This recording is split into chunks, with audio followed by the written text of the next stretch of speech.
שלום, מתקשרים לך ממעייני הישועה מכון גסטרו. מה השם המלא ותעודת זהות בבקשה? אוקיי. מעולה. יש לך בדיקה ביום ראשון, ב4 למאי, ב10 בבוקר, זה קולונוסקופיה. אני רוצה עכשיו קצת להסביר לך מתי צריך לעשות דיאטה ומתי לשתות את החומר להכנה, אוקיי?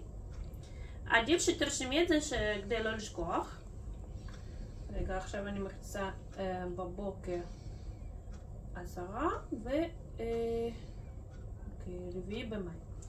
אוקיי, אז ביום חמישי את מתחילה את הדיאטה דלת שריות. זה כתוב לך בהדרכה מה מותר לאכול ומה אסור, אוקיי? וצריך להקפיד הרבה לשתות, כי חומר משלשל הוא מוציא את המים, אז כאילו זה חשוב הרבה לשתות, אוקיי? וביום חמישי בערב את לוקחת 2 כדורי לקסדין, אוקיי? זה התרופה שאת קיבלת מרופא משפחה במרשם. וביום שישי זה 2 למאי, אוקיי? בשעה 3 את מתחילה לשתות מובי פרפ. מערבבים אותו בליטר מים ושמים בכוס כאילו, וכל 15 דקות, חצי שעה, ככה, משהו כזה, עד כמה שאת מסוגלת. כאילו, כן, או חצי שעה לשתות כאילו את החומר במהלך הערב. גם בערב עוד פעם לקחת 2 כדורי לקסדין. כן. יאללה, אז עכשיו יום שישי, עד 10 בבוקר את צריכה להפסיק לאכול. כן, כי זה צום, צריך בשביל קולונוסקופיה. לאכול, להפסיק, ולשתות רק דברים צלולים, כאילו מים, תה, ולא קפה עם חלב. חלב אסור. מרק עוף, רק צלול, כאילו, בלי שריריות של כל מיני, בלי ירקות, בלי בשר, כאילו לסנן אותו ככה שיהיה צלול, אוקיי? אז חלב אסור, אמרתי לך. אוקיי, אז לא, קפה בלי חלב, רק מים. כן, קפה אפשר, אבל בלי חלב.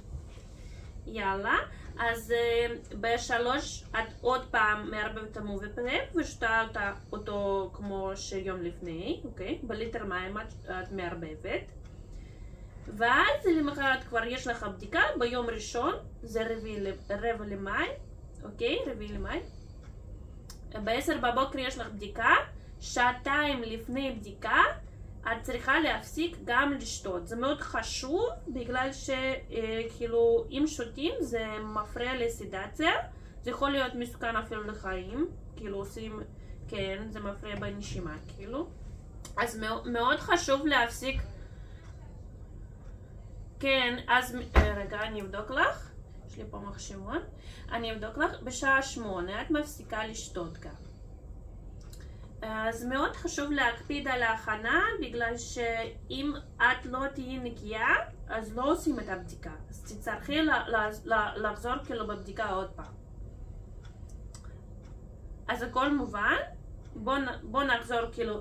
10 בבוקר ביום שבת את צריכה להפסיק לאכול, וביום ראשון 2 לפני הבדיקה, זה אומר שעה 8, להפסיק לשתות. אוקיי, אז בהצלחה, מחכים אותך בבדיקה. אוקיי, להתראות.